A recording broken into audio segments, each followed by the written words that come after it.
Hey, it is Friday.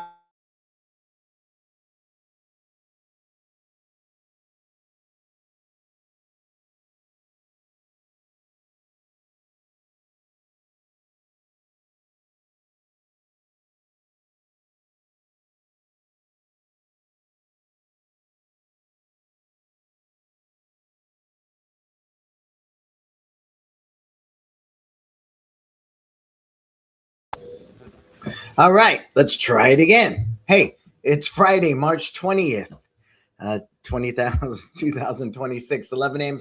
Pacific Standard Time, right here on the West Coast. I am Brandon Blees. So this is Success Never Sleeps. So we as a collective just want to figure out this thing called life. And, we want to be happy. We want to be successful. We want our businesses to work for us, all that good stuff. But, there's a lot of moving parts and there's a lot of different things that go into that. And one of the big things is mindset. And as we talk about today's subject on wealth building, I'm going to challenge you to really, really, really examine your mindset about money and building wealth and what that all looks like. Okay. Let's begin by thanking our sponsors. Our sponsors. Hey, Bob, what's happening, sir? How's it going? Welcome, Bob, from Goals Martial Arts. Loving your post, Bob. You're doing a lot of good work. I'm seeing your vision and your purpose and your brand and your why becoming more clear every time you post something. Want to thank Tucson Market Muscles, My Studio, Kids Love Life Skills, LC Accounting, and Kin Creative. All people I work with, all people I'm grateful to partner with in my business and life. And all businesses you should be curious enough to at least schedule a discovery call and look into. Our It's Time group mentoring, having lots of fun, working with a very small group of martial arts school owners, helping them create their version of success. And every step of the way, I'm just, I got to smile a little bit when we do good stuff for good people. And we watch them finally get over that hurdle, go from 60 students to over 200, and the band played on. So schedule a discovery call with us. Check it out. I think you'll be pleasantly surprised. We're not consultants. We're mentors. We're in the pits like you, in the trenches all the time, testing things in real time. And we can tell you what really works and what doesn't. Nothing chat GPT generated or Claude. We have It's Time Live United coming up. I've already had several people reach out. I'm so grateful for that, wanting to attend. It is November 7th through 10th right here, Millbrae, California, 5 minutes from SFO. 4-day retreat is what I would call it. It's an experience unlike anything offered in the martial arts industry. We're 5 minutes from SFO, and I understand all the different hats I wear to keep my businesses relevant and successful and profitable. And hopefully we can inspire you to join us for those 4 days. Look for the link coming shortly. And when it comes out, I would encourage you to sign up like yesterday because it always sells out. We're always very grateful for that. And we look forward to seeing 20 school owners from all over the world come join us for this event. I just want to take a moment, and offer condolences and just a moment to reflect on Chuck Norris. I know he passed away. He had did a movie. Well, he didn't do the movie with my instructor. He just asked for support when they were launching. I believe it was Sidekicks.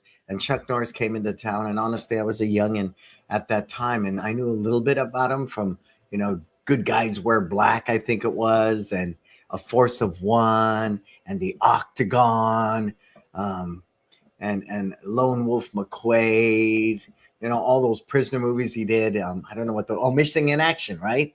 So I knew him from that, but I didn't know a lot about him beyond that. I watched him fight Bruce Lee in Return of the Dragon. And my instructor was called upon because he was friends with Chuck Norris, Rick Alamany was, to help him support. I think he did security for Chuck when he did his promotional tour for movies. I don't think it might have been Sidekicks, the TV series it potentially was. And I just want to say to his family and to everything he's done for our martial arts industry, he is a force of one and he will be greatly missed. And just to know that I stood in the presence of greatness, even though I didn't really know who he was at that time, it's just such a humbling honor to be able to express from a martial arts viewpoint just how much he will be missed. So there you go. What's everything about today? As you come aboard, say hello, tell us where you're tuning in from. Would be greatly appreciated. I love who to know who I'm hanging out with. So when we talk about wealth, it often leaves people squirming in their seats, right? People are funny about money. That's a great rhyme, right? People are funny about money. Mm. And it's true. They are. And nobody wants to talk about money. But not discussing money, not discussing your strategies, not discussing your shortcomings, your lack of information or lack of learning about it, I think is very, very um, vital to understanding why some people build wealth and some people do not. Now, here was my mindset about money, and I want to begin there with you. I grew up pretty poor, welfare and food stamps. I was in a foster home. I share that example all the time. I wore my father's suit to my high school graduation. That's how little money we had. My father couldn't even afford to buy me my own outfit for my high school graduation, and I wore his suit. So this type of impoverished upbringing was there for many years of my life. And I heard things like this: money is the root of all evil.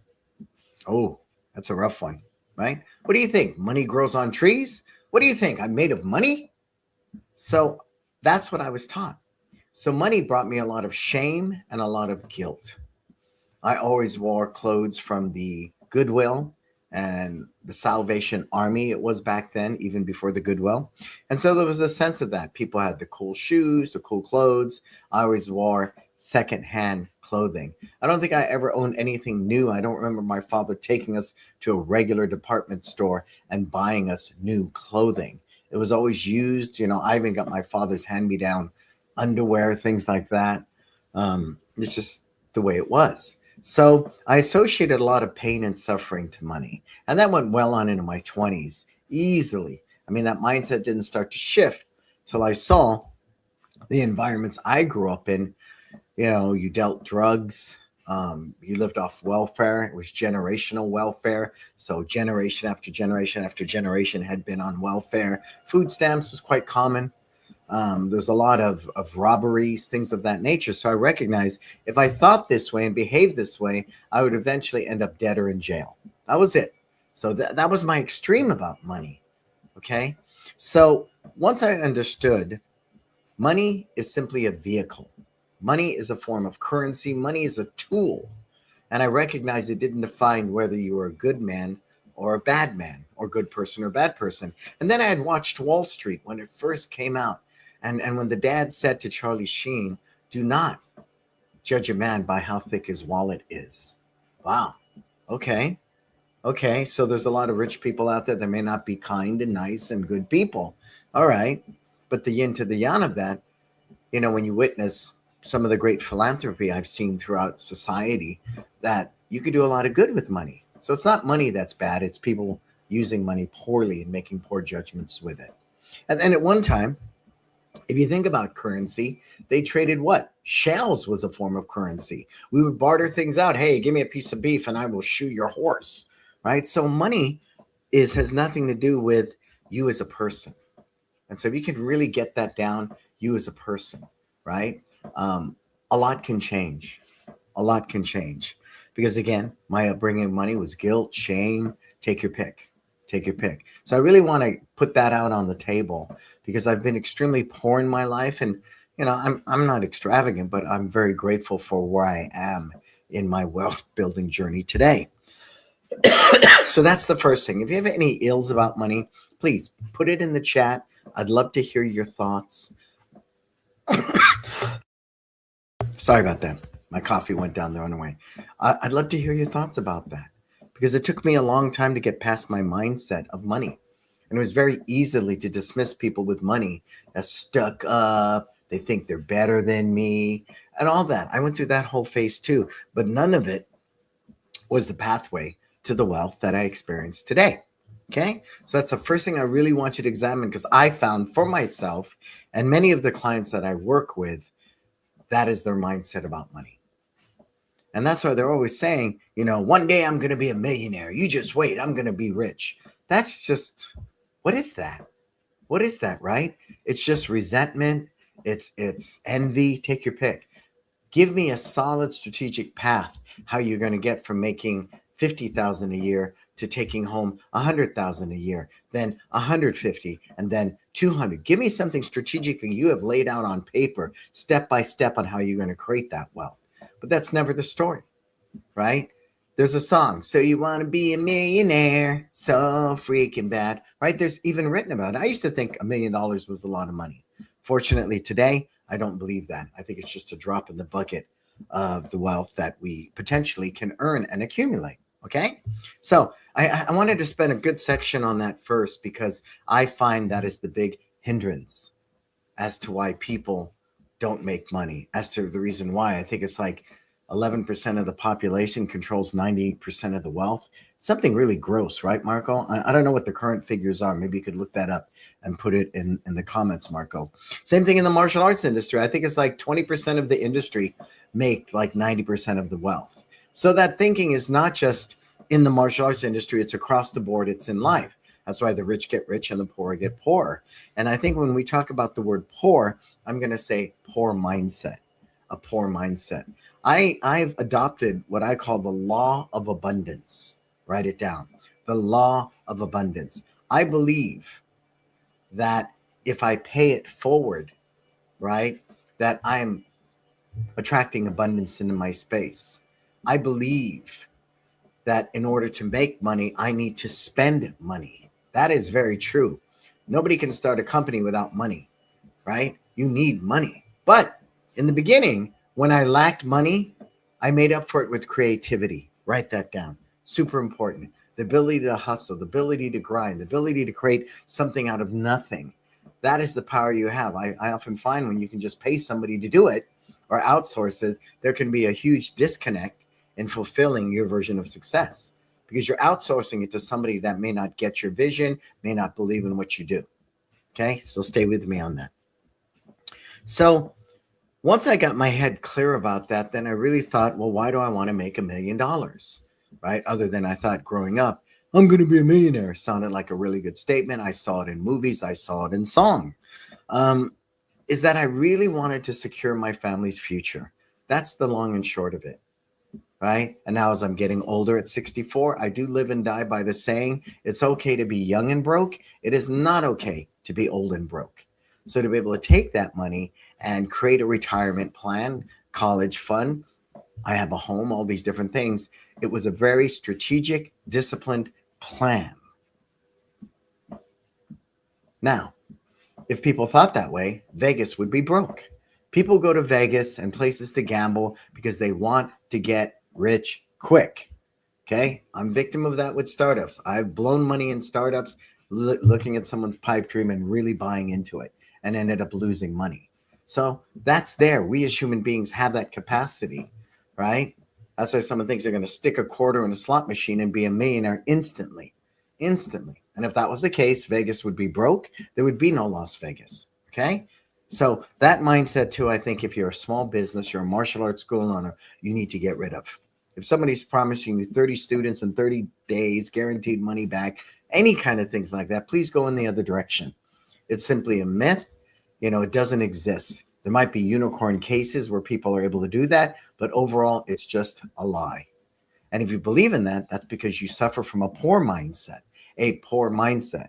So to get the abundance mindset, what's the first thing we know? Be disciplined. Be extremely disciplined, right? So what does that mean? You got to create a budget. Create a budget, stick to your budget. Count your pennies, document your expenses, and see it on a habitual basis. Why do I say that? It's like when people want to lose weight or they're going to the gym, right? They do a meal chart, they count their calories, they do their workout, flow, how many reps they do. If you can see it, you can be it. Money is no different. Money is no different, right? Money is no different. So to be able to create that chart, whether it's for nutrition, whether it's for working out, or whether it's for wealth building, guess what? They work the same way, because if you can see it, you can be it. You with me? So think about that. And fundamentally, what needs to be there? Money in, money out. That's it, right? I make this money, I spend this much money. You need to see that picture clearly, because If I make $100 and I spend 50, I have $50 in the bank. If I make $1 million and I spend 2 million, I'm in debt. You with me? So I need to be very clear about that. So if you don't have a budget, I would encourage you to download a form, get one from ChatGPT and start tracking your expenses. Super, super important, because what that leads to, when you don't, people run up credit cards. Now, here's my take on credit cards. Paying interest to anybody is a waste of money. So other than my home, I have pretty much zero credit card debt. I don't believe in that type of debt. My home was a different thing. It was a huge purchase. I couldn't pay in cash for my home, right? So I was willing to do that to create a home for my family, that we create these amazing memories. But other than my home, I don't believe in debt, because debt you're paying some type of interest on, some type of finance charge. That is a waste of money. Write it down. Write it down. So if you have the ability to first pay down all your credit cards, if you're trying to, get into this position, please do so right away. Get your credit cards paid off. I don't care how much you owe, 20, 30, 40, 50,000. Your first discipline is to get rid of credit card debt. Why? Because interest and finance charges are a waste of money. Write it down. Own it. But it's the culture we live in. And it's what they sell you. Because how do credit cards make money? They don't make money if you have a credit card and you pay it off in full every month. They make no money off of you. They don't like you. They want someone that's going to pay them finance charges and interest and all the rest. You with me? So be very mindful of that. Okay. Next thing is we talk about wealth building. If you want to make more money right now, cut your expenses. That's it. Cut your expenses. And it is a habitual thing. Like, we went to Japan last summer and spent a lot of money. So when we came back, I was mindful. We ate home a little more. And did we really need to do that? We don't. Not where we're in the position I'm in today. But still, right? I think that way. And it's healthy to a certain degree, because there's no guilt or shame. It's healthy to a certain degree because I have a system of checks and balances. But here's another example. We had 2 air conditioners go out to the tune of $45,000. I used the line of credit for that. Why? Because we write it off through the business. See, huge difference. I'm always trying to reduce my tax dollar. So I was willing to incur a little debt on the line of credit, and the interest is pretty low. I think it's like 3% or something. So I was willing to do that because it helps the business. So if you're a youngin' out there and you're just starting out, first thing I'd recommend is buy a car and make payments on it. Yep, I pay cash for my cars now, but I'm in a different space. If you're just starting out, definitely buy a car, make payments. Why? Who can tell me why? Anybody? Tell me why. So you come on the board, say hello, tell me you're here, but tell me why. Why would I tell anybody starting out trying to build their credit position? Because you need credit history. That's simple. If a credit card sees that you've consistently made payments, right, and you paid them some finance charges, you're a candidate. They like you, right? You pay your credit cards in full every month. They don't like you. They don't make money off you. It's not a good day. You with me?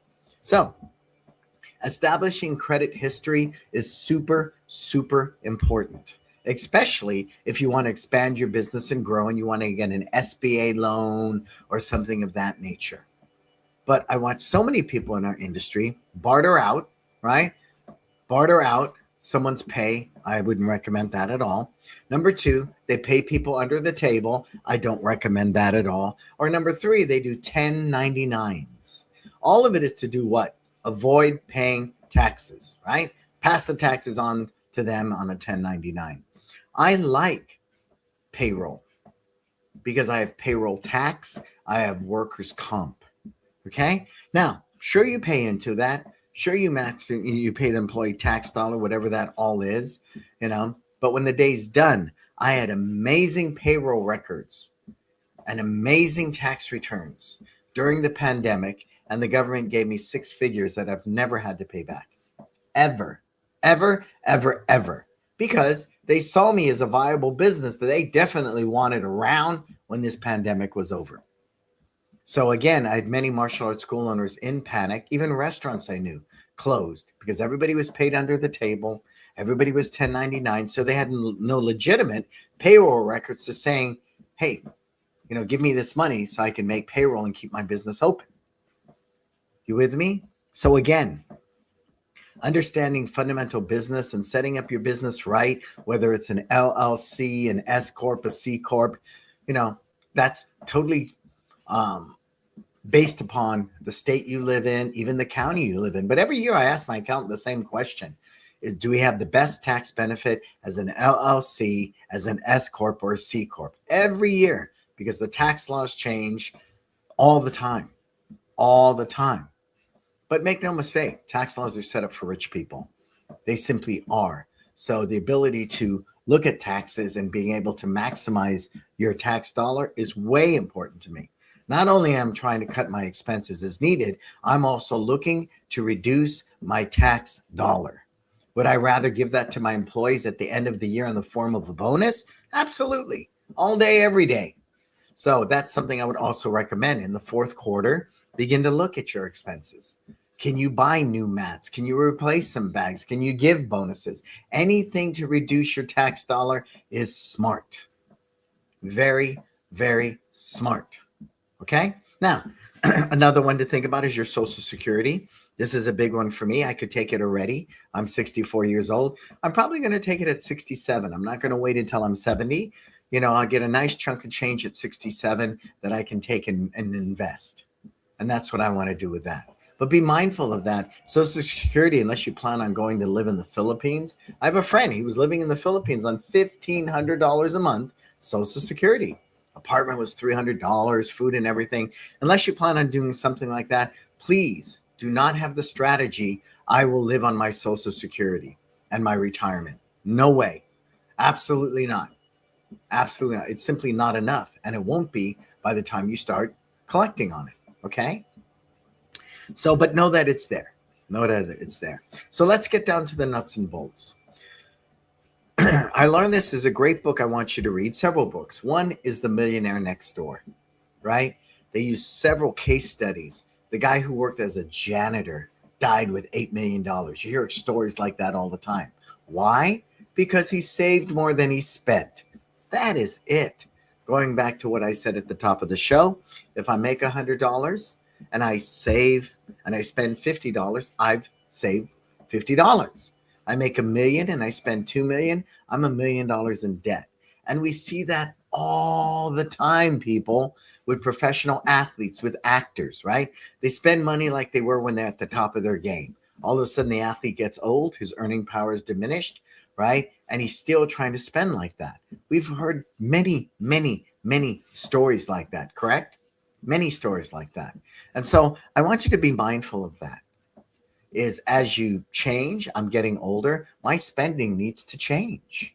It simply does, because as I get older, my capacity for earning in the martial arts schools will be diminished because physically I can't teach at that level. That's just a fact, right? But we'll get into that. So hold that thought for a minute too.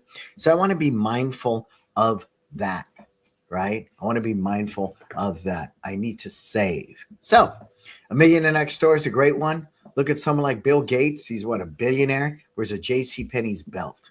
Look at Warren Buffett, right? He just retired at 95. He could have retired many years ago, but he loves his work. It was his purpose. It gave him purpose. And that's why he's 95 and starting to chill. But he still lives in the same home, from what I've read and understand, in Omaha that he's always lived in. I think he paid like $40,000 for that home when he originally bought it.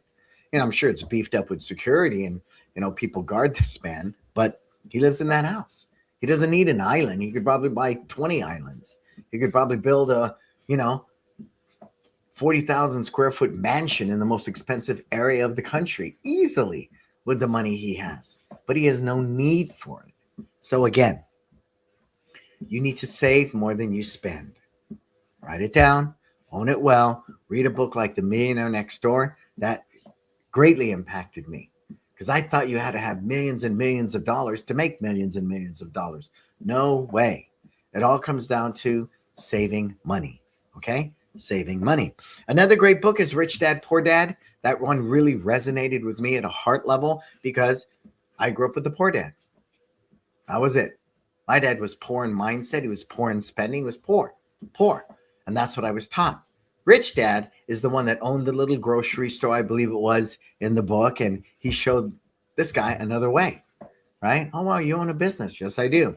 Oh, yeah. And you take money out of it and you invest it and wow, that's really cool, right? And in Rich Dad, Poor Dad, the three legs of a wealth stool that I want to sit on still resonate with me today. One leg of the stool is own a successful business. Why do we want to own a successful business? What I've learned is this. If I own a business and I run it really, really well, I can really determine how much money I can make, okay? By my effort, by what I put into it. If I go work for a company, hypothetically, I can pretty much predict and guesstimate my raises over a 40-year time, my bonuses over a 40-year time, what I'm putting into my retirement in a 40-year time. I can guesstimate all of that. So incrementally, it'll increase a little bit, but it does not have the ability to grow if you own your own business. Okay? So please be mindful of that. And some people love working for companies. They like the comfort. They like the consistency. It works well for them. And they retire moderately, right? They will absolutely. They'll probably have, their Cobra health insurance or whatever with them. And they'll have a nice little retirement package. Sure. That works for a lot of people, right? That works for a lot of people. For me, it doesn't. So again, determining that. Now, if you want to work a day job and have a martial arts school as a club at night, rock and roll. If that's your version of success, so be it. So, Rich Dad, Poor Dad, own a successful business because you can determine your wealth and you can grow that incrementally based upon good business decisions, growth, how hard you work, all of that's in place. Number two, a portfolio, right? Portfolio. Wow. I had no idea what the stock market was about until I was in my 40s. No idea. Everybody taught me it's gambling. The stock market's gambling. It's gambling. And right now, it's hard, right? Right now, with everything going on in the world, the stock market is down. But if you look historically, just stay with me. This is pure data. If I bought Apple 20 years ago, it was like $90 or something, I think. Today, it's around $248, $250, right? Okay, did I make money? Yes, I did. Yes, I did. Yes, I did. So yes, any stock will go like this, right? Down. But historically, over 20-year time, every piece of data has proven the stock market earns you. Hey, Virginia, what's happening from Journey Martial Arts? So historically, over time, the stock market will make you money. It's just, that's it. But there'll be the ups and downs. It drops 10%, the transfer of wealth, people sell off. It's cyclical, certain time of year, tech stocks are better than another sector, but that's part of it. And fortunately, I have Sam on, and he schools me well. He's helped me well, and he's helped me. I'm at the highest level of wealth I've ever been. Net worth, and Sam's very big on that net worth, and that's another conversation. So, Rich Dad Poor Dad said a portfolio. Now, again, stop thinking you need to be rich to get into the stock market. It's simply not true. Okay. I worked with the kin group on Monday, and these kids are anywhere between, I think, 17 and 26.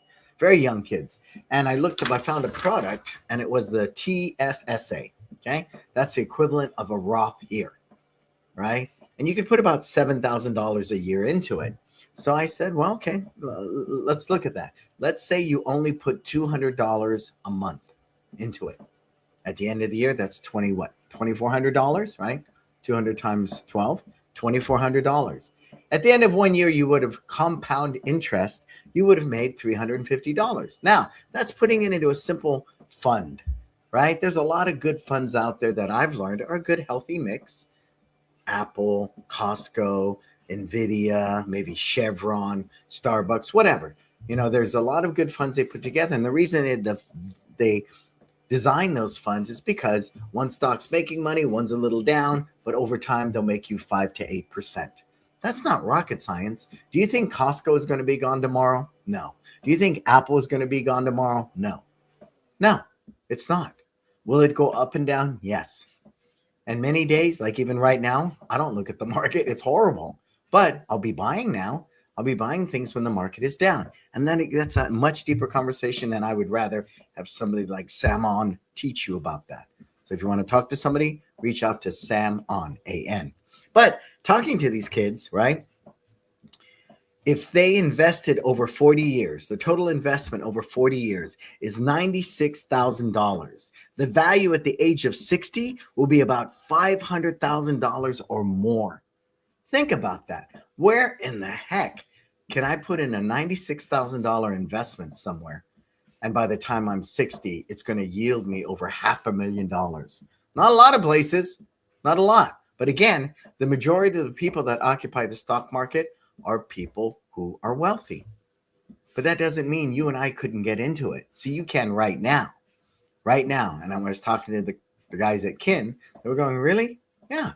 The thing is, you have to look past, the first year, I'm only going to make $350. That sucks. Yeah, it does. Next year, I think it was like 5,000. The year after that, 7,000. But that compound interest plus you saving and putting into it, at the end, you're up to $96,000 in 40 years. By the time you take it at 60, it'll be worth $500,000. That is fact, fact, fact. It's not made up. It's not gambling. It's not any of those things. So, Rich Dad, Poor Dad, right? Sat there and said, have a good portfolio. And then the last thing he said, which people will debate, even Sam has debated me on it, is the home that you own, right? I bought a home for $1 million. Right now, it's like 2.4 million. That's a good investment, right? 18 years minus my interest, property tax, all those things I paid, probably that 1.4 million in equity. Let's give half of it back, hypothetically. I'm still up $700,000. Now, the reason Sam and many people will say don't look at your home as part of your net worth, because if I sell this home in Millbrae, where am I going to live? Now, if I go live in Costa Rica or the Philippines or somewhere like that where my dollar goes really, really far, then of course, that makes sense. So I really enjoyed Rich Dad, Poor Dad. Own a successful business, build a portfolio, and own real estate. Those are 3 legs of my financial stool, wealth building that I live on. Okay? So we've nailed that. Now, as I shared, if you want to make more money right now, cut your expenses. If you had a budget out, how much money do you spend at Starbucks a month? Go. Anybody put it in there. How much money do you spend at Starbucks or Dutch Brothers or Pete's Coffee, anything? Give it to me. Go.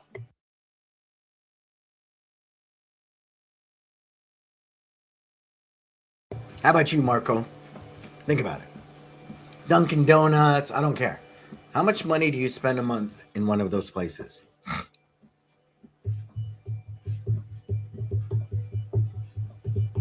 Nobody? Nobody wants to tell me? Come on now.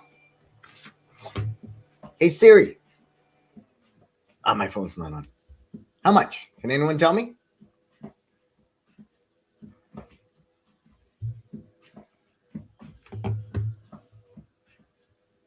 See, people are funny about money. Nobody wants to take ownership. Well, I use myself as an example. I was spending close to $400 a month at Pete's Coffee. That's what I was spending. 0 on coffee shops for me. I prefer my home coffee. There you go, Virginia. Good for you. Good for you. I was spending about $400 a month at Pete's Coffee, right? For myself. And I magically, anytime, before I would teach, I would like my latte, a little caffeine there. I would always buy for the team. And I was spending about $400 a month. Well, I looked at that and said, wow, I don't know if that makes a lot of sense, Does that make a lot of sense? I don't know. So what I did was instead I bought myself an espresso machine, right? A really nice espresso machine. And I make me and my wife organic lattes. I get a subscription to Blue Bottle Coffee, which has organic coffee, which is better for you. And we probably spend about $120 to $150 a month. That's it. See? So what do I do with the rest of that money? I invest it. I take the rest of that money and I invest it. Okay.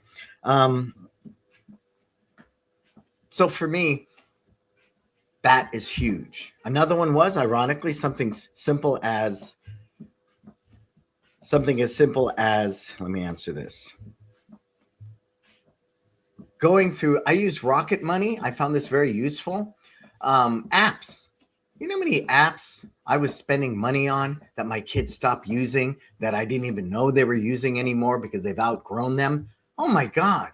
And I'm sorry, I don't care if it's $10 a month. Why am I going to keep paying $10 a month on an app you may touch every 3 to 4 months? I'm simply not. Again, it's a waste of money. And if I want to make more money right now, I'm going to cut my expenses, right? It doesn't matter. I don't care how much money you make, right? That's the challenge is we start making more and more money and we become wasteful.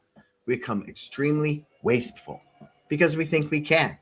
That's why people run out and buy the green Lamborghinis and the $40,000 Rolex watch and all those other things. Status, right? Status is important. I got to look good. I got to roll. People need to know I have money.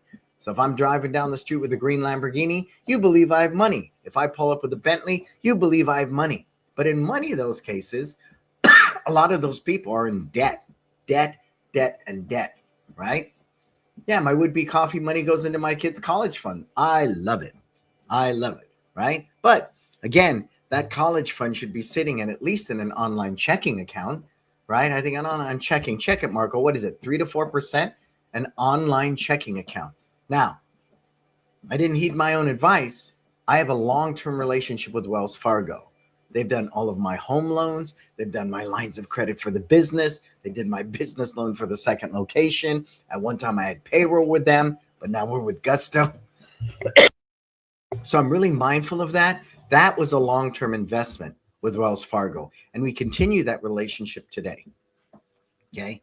So if you have it in some kind of liquidable CD or something like that is needed, but this is for the kids' college funds. You can let that thing sit. I think right now some of the funds and bonds and CDs are, 2 to 5%, depending which one you get. Just make sure that money doesn't sit in the bank, not making you anything. That is not good. And I've seen people do that, right? You can take that to the bank. My money's in the bank. But if that bank, 529, of course, Virginia. 529 is awesome. I have them for my kids as well. So 529 is another way to do that. Good. Bob Poole has a 529 for both boys. Good. Wonderful. I think for me, it's important, though, and I've moved that money in and out a couple of times in different ways. If I can make more money somewhere else, that's really what it's about, creating passive income that's going to generate more revenue for you, okay? So I'm mindful of that. Another one, so once you get Rocket Money, I cut all these apps out because my kids have apps galore. For me, it's important that I'm mindful. Another big one here is energy. In Millbrae, California, we pay 400% more energy costs than a lot of other states in the United States. Yeah. So I'm always yelling at my kids to turn off a light, do these things. And people would say, well, why do you do that? You don't have to. It's not a matter. It's wasteful. And it's not a good practice. I want to teach my kids not to be cheap, but to be frugal. Big difference. Big difference, right?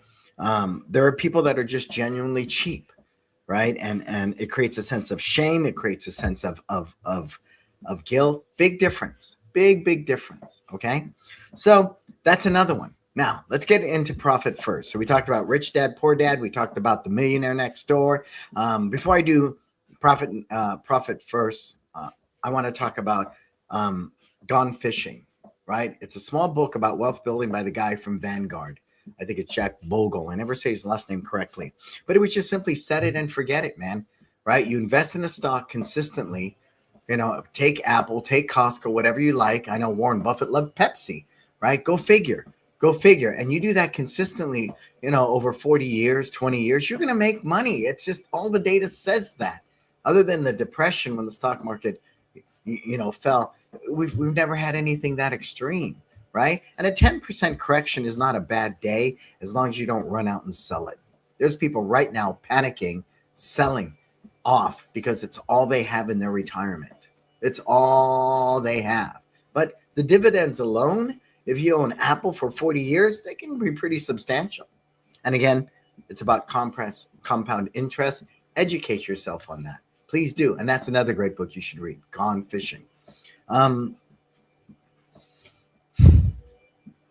Profit first really changed the way I do business. It really does. Because, normally, right? Every quarter, Letitia from LC Accounting will give me a P&L, right? P&L. And I look at these numbers and okay, and it's almost hieroglyphic. But I do know for a fact, I look at my bank accounts every week. Who here looks at their bank accounts every week? Go. See, I have an iced latte. Look at that one.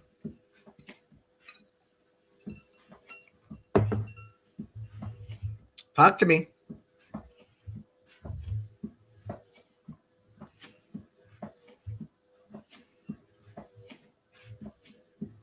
Nobody? Nobody wants to put it in there? Come on.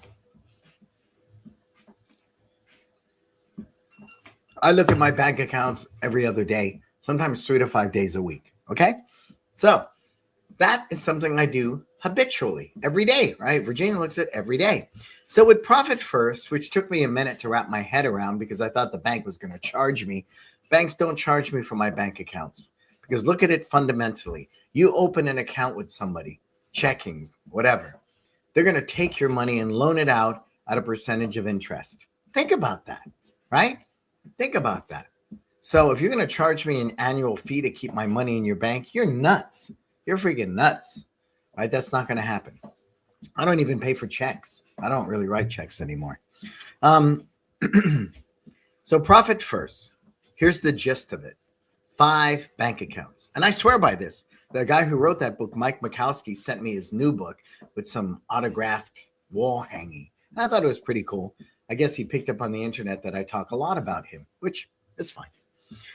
So the first one is income account. And you wonder why? Because most of us, at least I was conditioned that way. I had one account. All the money went into the account. I paid all the expenses at the end of the month. And what was left was mine, right? I had to live on what was left over. That is the worst mindset I could have possibly ever had, but I didn't know better to run a business on. Okay? Don't do that anymore. So no more one account, right? And I thought I was slick. I had one account for the business. I had one personal account. The bottom line is still behave the same way. So for each of your businesses, and I do this to this day, one account is income. Okay?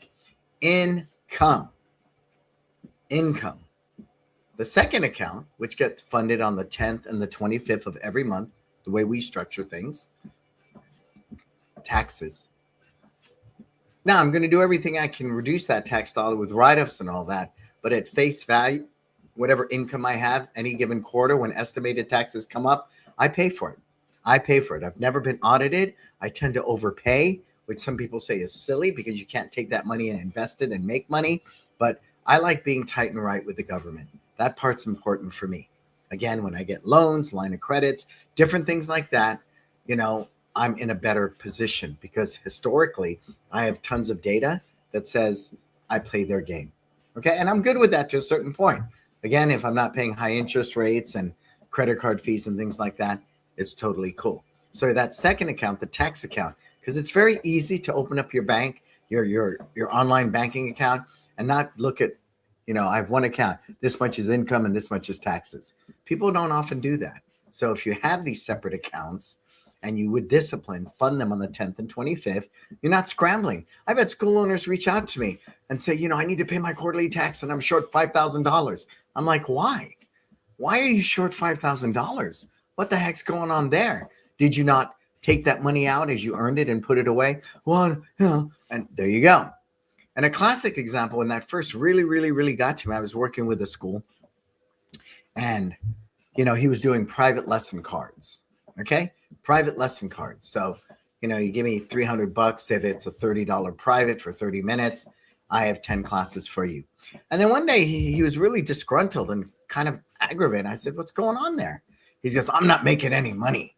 I said, what do you mean you're not making any money? Well, I'm teaching all these private lessons and I'm not getting paid. I said, no, you were paid. When he bought that 10 class private lesson card and you got your money for it, you chose to spend it. You didn't spread it out over what it takes you to teach 10 lessons. That's why I'm not a huge advocate of cash outs. Cash outs only work is if you can take that money, put it in a separate account and drip it in like an irrigation system every month. based upon what they would normally pay, right? For say it's $229 a month. See, again, be mindful, and that's a really bad habit. So I'm not into cash outs. Why? For most of us, we are a cash-based business. What does that mean? I have a certain amount of expenses every month. I need to generate a certain amount of income every month. That's flat. It doesn't help if I have an overinflated month, spend all that money, and then the next couple months it's lower because I did cash outs 3 months ago. You with me? So I don't recommend cash outs. I only do it at the end of the year because we have a tuition increase of 4% every year. And if you're not doing that, I'm challenged by that at this point. I talked to a school owner and it was just almost like I haven't heard this anymore. One, they grandfathered people in. Okay, and you need to hear this. So they had somebody paying them $50 a month. Then they had sibling discounts. So that family you grandfathered in, one person's paying 50 and the second sibling gets 50% off? What the heck? Right? What the heck? And the band played on. It's super important that everybody's paying the same amount at some point. There's no grandfathering in. I can't go to, any business I eat at or shop. I can go to Costco and say, hey, guess what, man? I've been shopping here for 25 years. Can I have a, discount? I mean, I have certain perks being a business Costco guy and all that, but overall, that stuff doesn't exist. It simply does not, nor should it. And we're one of the only industries that do that, which I think is very detrimental to your business and your bottom line. Okay? So, third account, right? We had income, we had profit. Third account, owner's compensation. Pay yourself first. I know you've heard that. We've all heard that, but I'm going to say it again. Pay yourself first. You got it? Say it again. Pay yourself first. Because if you're not making a livable wage, then you don't own a business. You have a job and you're a terrible boss. Okay? So figure that what it is. And I know I ran lean and mean. I said to myself in San Francisco, I'm not going to take any more than $3,000 a month. That was insane. To live in San Francisco on $3,000 a month is insane. But I was renting a room at my sister's house. Mind you, I'm 38 at this point. Finished a rock and roll career in the Philippines, blew through all my money.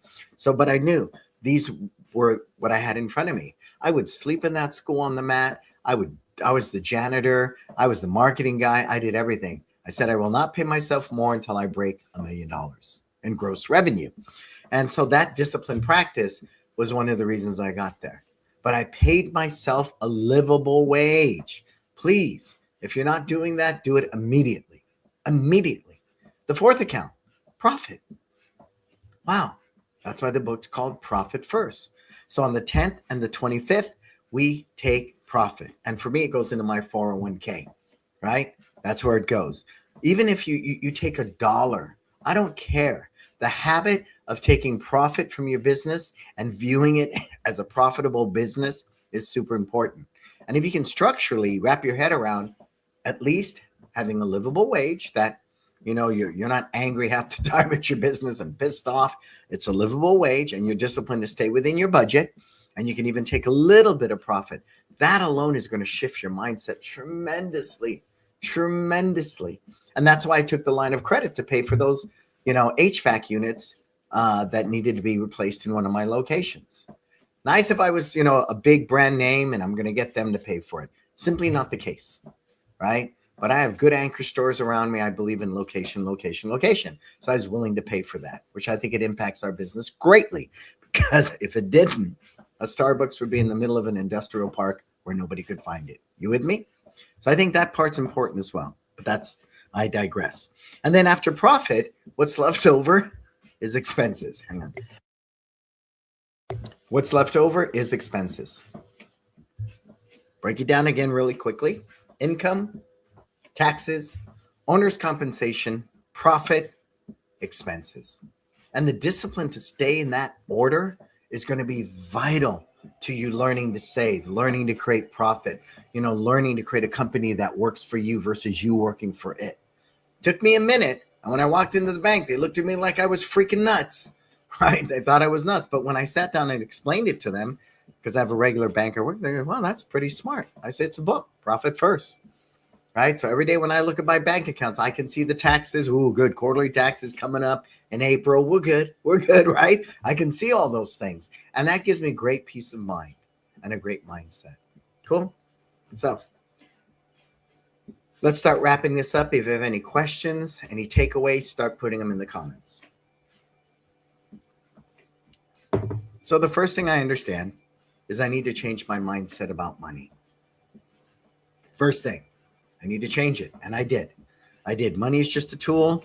Doesn't make me a good person or a bad person. As in the words of the Dalai Lama, the person who's richest is the one who could be happiest with the least.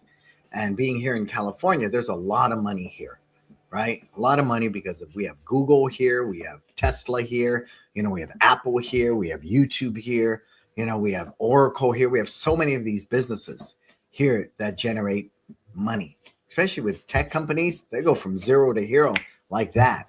NVIDIA, take your pick. But what I've learned, especially working with a lot of people, is stealth wealth is very admirable.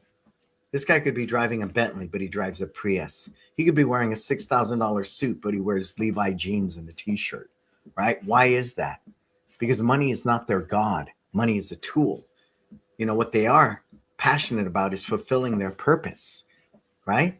Steve Jobs never dressed like a freaking rock star. Everyone see how Elon Musk dressed, right? So they're not into stuff like that. And so that really taught me, okay, all right, money's not all show. Money's about being able to use money to create a lifestyle that you believe you deserve. So once I changed my mindset about money, the next thing was understanding how money works. Looking at real estate, looking at the stock market, looking at additional revenue streams, starting other businesses. And I remember when I had that conversation and asked my financial guys, I was starting to make money, where should I invest my money? And you know what he said to me at the time? Yourself. I said, what? Put your money into yourself. Pay your employees better, grow your school. And if you're hovering on 100 to 150, my recommendation is put all your money back into your school. Grow that freaking thing. Because the tipping point for me was 300. When I hit 300 students, then I could comfortably not have to be there and still be able to save money for my retirement. I was doing retirement anyways at 100, 150, but that was just me. Creating this environment that's not depending upon me is 300. I like the freedom I enjoy today. And it's simply because I had a very clear plan. I was disciplined. I stuck to my budgets, and I understood that. And much like you saving for your kids' college, me and my wife are very frugal people. We put a lot of money into our children, right? They're elite athletes. We spend money on private lessons, shoes, just a lot of money.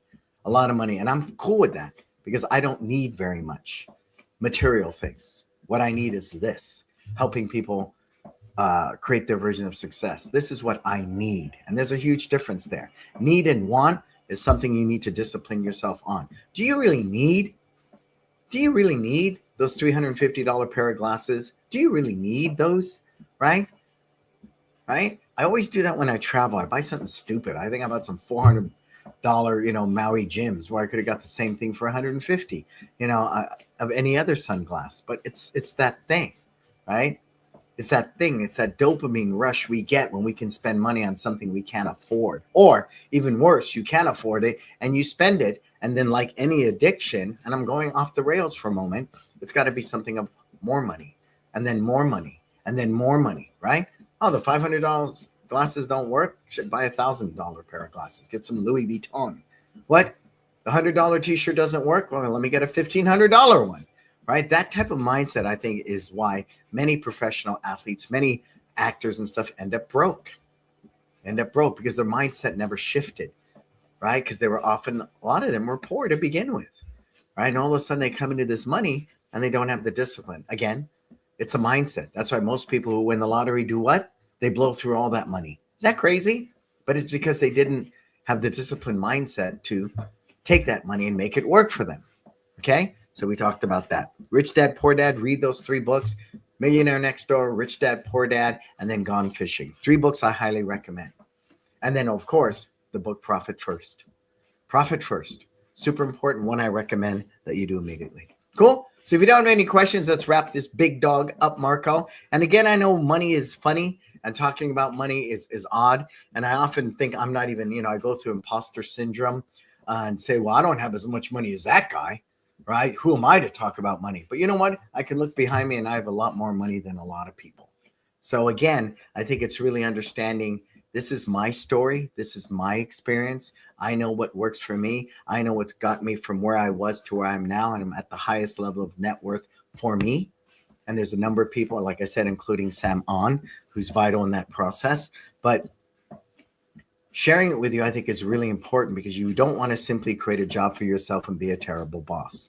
And with the right discipline, the right strategies, and the budgeting and all the rest, you can save. That's why in The Millionaire Next Door, that janitor that dies with $8 million, you hear those stories all the time. Guy just rode a simple car and he was a janitor at a high school. Guy died with $8 million. How does that happen? He saved. That's all he did. He saved and probably stayed with his budget his whole life. Cool? So let's begin by thanking our sponsors. Marco, we have Tucson Market Muscles, My Studio, Kids Love Life Skills, LC Accounting, and Kin Creative. All companies I work with, people that I love. Our mentoring program, of course, it's time group mentoring. Me and Monique and Jason and Marco, we're all just humble school owners doing what you do every day. So the stuff we offer you is delivered in real time through real experiences and not just something we chat GPT. Cool. It's Time Live United coming up November 7th through 10th right here. Only 20 school owners. It's our 9th year, our 9th offering. United is really important. I think our world is splintered. It's divided. Our martial arts industry is the same. I posted the video of the martial arts super show, where years ago I'd walk in a room of 500-600 people and the whole event had over 2,000, right? Over 2,000. Now, little splinter groups everywhere. Everyone's a consultant. Everybody's out there in their own little niche. My challenge with that, it promotes separatism and elitism. We need to unite the martial arts industry. So we titled this event, It's Time Live United. I'll post a link shortly. Again, it's only 20 school owners. I've already had people reaching out gratefully, and it will sell out. It does every year. All right. All right. So I hope you do your own exploration on wealth building. I think it's important. It's a must for all of us. It's something I would ask you to look at philosophically, mentally, emotionally, all the things that go with money, right? That cause us to either overspend, spend unwisely, to be overly cautious and to be cheap, right? There's a time to spend, there's a time to earn, there's a time to save. It's really about being balanced when it comes to wealth and your understanding of it to help create that. Cool? All right. Hey, I'm Brandon Belisa, folks. This is Success Never Sleeps. Next Friday is going to be a replay because I'm off to Vegas with the family for spring break, and then I'm off to Canada to work with the Kin Group. And please subscribe to my YouTube channel. Can't forget that, Marco, where to find me. You can find me at YouTube, all the different podcast platforms. Listen, we got 10 years worth of shows out there now that could help you huge on running your business and being successful. And that's my way of giving back and paying it forward. Everything else, subscribe to, follow me at Instagram. And for everything else, go to brandonbeliso.com. Cool? All right. I am Brandon Beliso. This is Success Never Sleeps. Until we talk again, please, please, please go out there and live your best life.